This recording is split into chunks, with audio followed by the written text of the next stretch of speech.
So game 5 of the NBA Finals is tonight, and Denver's got a commanding 3-1 lead. And look, I have been riding with the Heat as much as anyone since they made the NBA Finals. I have believed in this team. We made that 20-minute video about how you shouldn't doubt them. It's not looking good for them though, is it? Yeah, not really. Down 3-1 to this Nuggets team who's just balling out right now, firing on all cylinders. I think the finals ends tonight.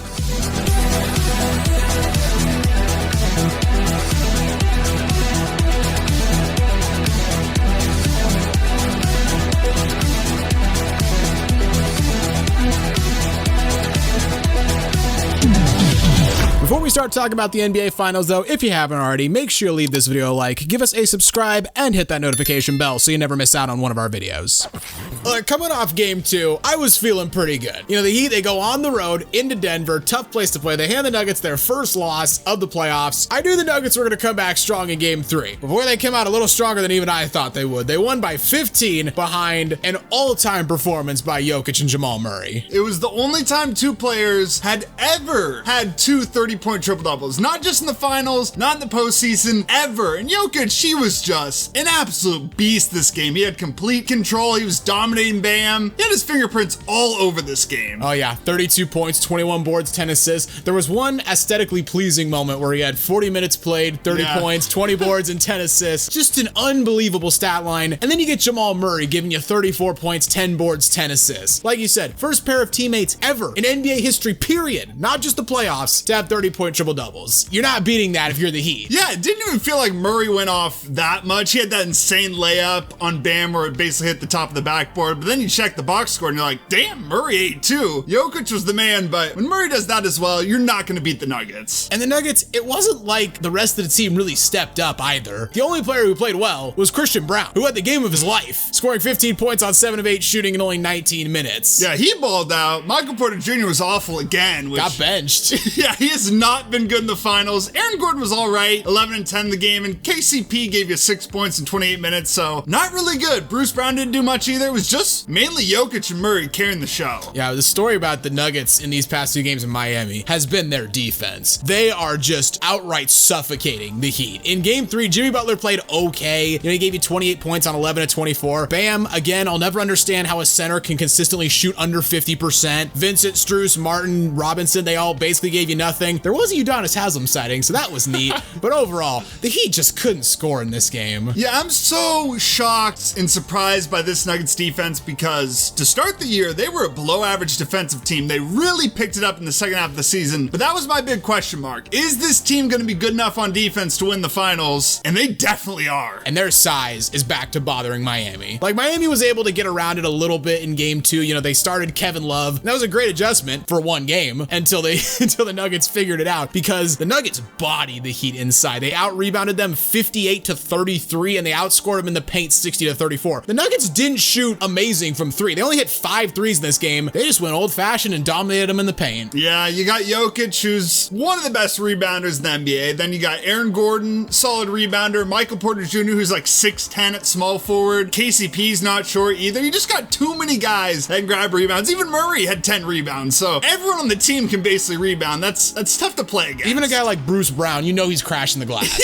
is. So the Nuggets dominated game 3, but I will admit, going into game 4, I was a little bit optimistic. I was like, okay, Miami's gonna come out swinging, because now they're really backed against the wall. They lose this game, series is like 99% over. And I was like, okay, Jokic is definitely gonna play well, and Murray will probably play well too, but I don't think they're gonna get 30-point triple-doubles again. Well, they didn't, and it didn't make a difference. Because Aaron Gordon, of course, when he's your third best player, he can drop almost 30 points on any given night, and he dropped 27 points on 15 shots. The dude was just an animal this game. Like, if you're the Heat, what do you do against this? How do you stop this? Yeah, a guy coming off a pretty shitty game 3, then comes out and leads all scorers. Yeah, Murray didn't even play that well. He had 15 points on 17 shots, but he did have 12 assists, and I don't think he had a turnover. And he hit some clutch shots in the 4th, because that's what Jamal Murray does in the playoffs. They just have too many guys that can either step up and drop 20 plus or just hit big shots for them. Bruce Brown down the stretch of this game was just absolutely lethal. Oh, he was. He was so good down the stretch. I did find it funny, though, how Christian Brown, the hero of game 3, scored 1 point on 0 of 1 shooting in 15 minutes. minutes, it was a -17, but that just shows how deep this team is. Like, the guy who was the hero in the last game plays like ass in the next game, and it doesn't even matter. And the most impressive thing about this game for me was in the fourth quarter when Jokic had to sit, because Jokic in this game, by his standards, wasn't great. 23 and 12, decent stats, but he was in foul trouble, and he had to sit a big chunk of the fourth, and the Nuggets were able to keep the Heat at bay, and the Heat were gnawing at their heels, but they could just never quite get all the way home. Yeah, Jokic went out, and Bruce Brown said, "This is my time.